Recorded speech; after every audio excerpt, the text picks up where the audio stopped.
Bon, le colloque qui vous est présenté est pluridisciplinaire d'une façon très, très particulière. Parce qu'il ne s'agit pas seulement de montrer des collaborations entre disciplines différentes. C'est quelque chose, ça ce serait quelque chose de normal, ça existe dans toutes les collaborations, en particulier entre industriels et scientifiques. Mais ici, il s'agit de quelque chose de plus profond. Il s'agit de plus de collaboration, on va dire, entre cultures, puisqu'on a aussi bien des considérations, comme vous le savez, des considérations à caractère sociologique que des considérations scientifiques, des considérations d'enseignement, bien sûr, et des considérations économiques. On a tout ça qui se mélange d'une façon probablement plus profonde que ça n'est souvent le cas. Alors, en fait, c'est plutôt un colloque qui est, on va dire, pluriculturel pour souligner cette particularité, pluriculturelle plutôt que pluridisciplinaire. Alors, j'illustre un petit peu ce que je viens de dire. Il y a quand même deux éléments au moins qu'on va pouvoir mettre en avant. D'abord, ce projet de la relocalisation de l'industrie française, quelque chose quand même qui est très, très officiel, je dirais même qui vient directement du gouvernement, des autorités politiques appuyées sur des rapports de l'administration qui sont déjà travaillés depuis plusieurs années. C'est quelque chose de très, très officiel. Et ça a la conséquence que, d'une part, à part la légitimité des objectifs correspondants, qui est donc très profonde, qui influence donc tous les acteurs ensuite, à part ça, ça a l'effet que, puisque c'est un problème d'État, il a des conséquences sur les objectifs calendaires qui sont extraordinaires. On ne nous réclame pas des évolutions de relocalisation pour les années qui viennent, mais dans certains discours, un peu curieusement, on la réclamerait pour tout de suite. Il faudrait que tout de suite la relocalisation se fasse. Il y a un accent sur l'urgence qui est quand même un peu hors norme. Donc, alors comment ça se passe ? On entend des expressions, bien sûr, comme il y a le feu dans la maison, donc il faut agir tout de suite. Bon, est-ce que c'est complètement faux ? J'en sais rien, moi, hein, mais probablement c'est pas complètement faux. On entend des arguments extrêmement autoritaires en direction des acteurs pour réussir très très vite. D'ailleurs, c'est une situation qu'il faut enregistrer parce que à la fois ce sont des objectifs obligatoires et à la fois ce sont des objectifs impossibles. Alors comment relier tout ça ? Alors quelques points, on peut prendre des exemples et des illustrations dans le colloque que nous commençons maintenant. Et quelques points, on parle bien sûr de relocalisation, c'est même dans le titre, on a choisi relocalisation, alors qu'on sait bien que le problème, c'est la relocalisation qui suit la délocalisation. Il y a une génération, la délocalisation d'un certain nombre d'industries qui conduisent au besoin de relocalisation à cause de circonstances qu'on verra se développer dans la journée. Mais la délocalisation, elle est presque pas présente explicitement dans le colloque que nous avons le plaisir d'écouter aujourd'hui. Peut-être un des exemples les plus purs, les plus marquants de délocalisation, c'est le problème des installations de terres rares de La Rochelle, qui étaient extraordinairement célèbres dans les années 70 et qui ont dû, pour des raisons certainement très compréhensibles, qui ont dû être mises un peu de côté. Et maintenant, il y a des efforts spectaculaires qu'on va nous expliquer tout à l'heure pour reconstruire une industrie performante au plan mondial sur les terres rares. C'est un exemple, il n'y a pas énormément d'exemples autres que celui-ci sur les problèmes de délocalisation, relocalisation. Ensuite, un des grands critères, comme vous savez, Et ce sont les considérations écologiques. Ce sont le respect des règles écologiques. Et ça, c'est quelque chose d'extrêmement ambigu. On sait très bien que l'écologie, c'est compliqué, c'est multiple, c'est extrêmement diversifié comme opinion. On trouve des objectifs et on trouve aussi parfois dans d'autres communautés des objectifs contraires. On lisait récemment que la presse allemande, elle fait état d'hésitation sur l'avenir de la voiture électrique. C'est quand même extraordinairement contradictoire avec ce que la presse allemande disait il y a seulement un an. On voit des boîtes comme BMW ou Volkswagen qui commencent à réviser complètement leurs objectifs sur la voiture électrique. Enfin, bref, bon, tout ça, c'est des contradictions avec lesquelles il faut bien vivre. Ensuite encore, on a besoin évidemment de beaucoup de soutien.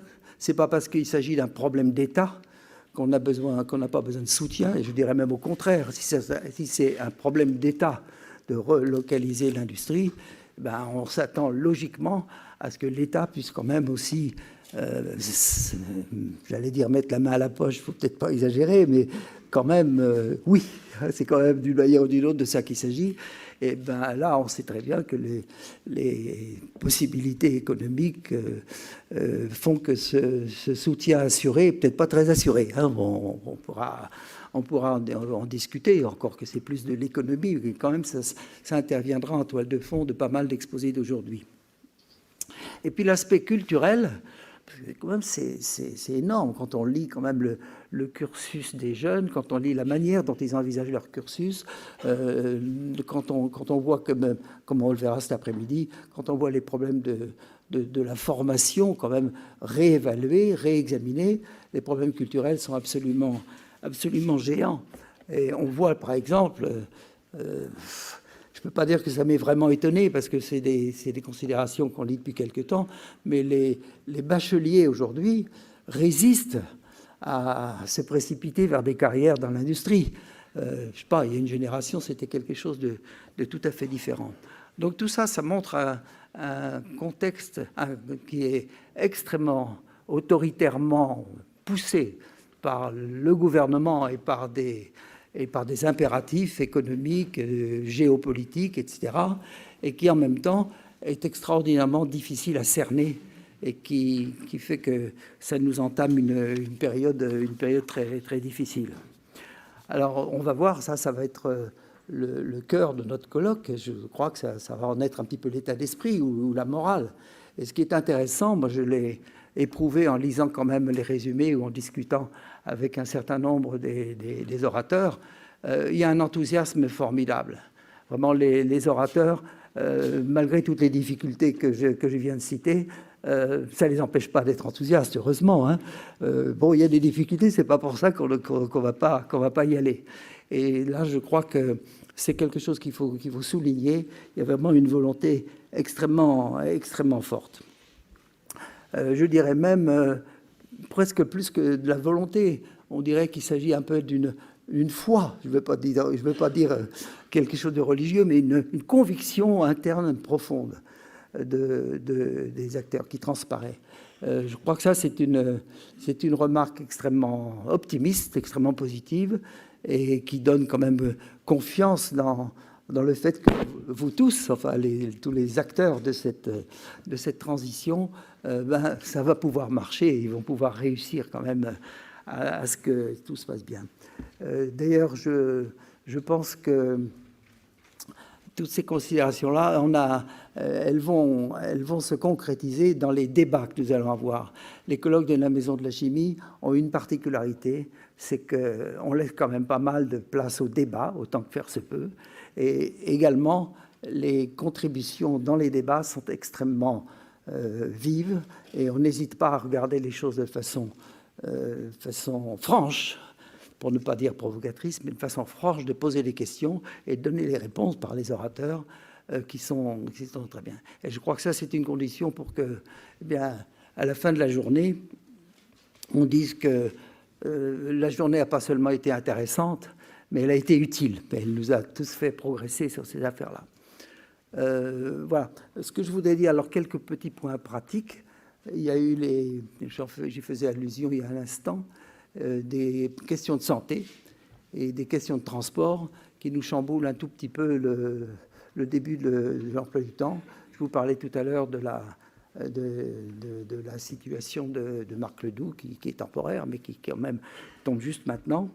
Il y a également, donc M. Bernier a aussi quelques retards de train. Pensons tous à lui, il est dans le train entre La Rochelle et Paris. Écoutez, la première session donc, qui s'appelle des exemples. Non, la conférence d'introduction déjà. La conférence d'introduction va vraiment être donnée par Madame Belleville, comme prévu. Et je crois qu'elle pourra à ce moment-là commencer un peu à l'heure. Vous devriez prendre place peut-être ici. Elle pourra commencer un peu à l'heure. Ensuite, la session comportera 4 exposés. Vous l'avez vu dans le programme. Et puis, les 4 exposés, donc on va essayer d'insister auprès des orateurs pour qu'ils tiennent un peu leur temps et qu'on puisse avoir justement un temps de débat en fin de session pour l'ensemble des 4 contributions, qu'on puisse avoir un débat sur ces questions-là avant le déjeuner. Donc, M. Bernier, il aura peut-être eu le temps dans l'intervalle d'arriver suffisamment tôt pour pouvoir faire part de ces quelques réflexions qui sont très importantes, qui sont à caractère économique. Il a une attention très avertie sur ces questions-là, et ce sera intéressant pour nous. Après le déjeuner, on a une session alors d'un plan différent, puisque des exemples de la relocalisation sont surtout cités par le monde industriel, par les acteurs de l'industrie.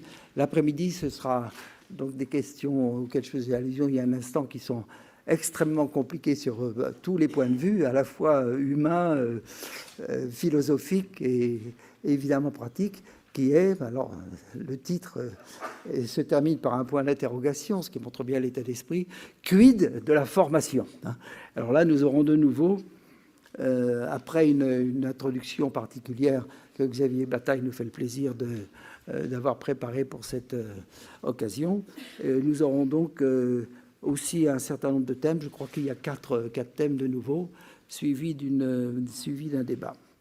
Et puis à la fin des fins, il y aura une brève conclusion qui sera donnée. Et après, tout le monde repartira avec le sentiment d'une journée non pas intéressante, mais utile. Je vous remercie.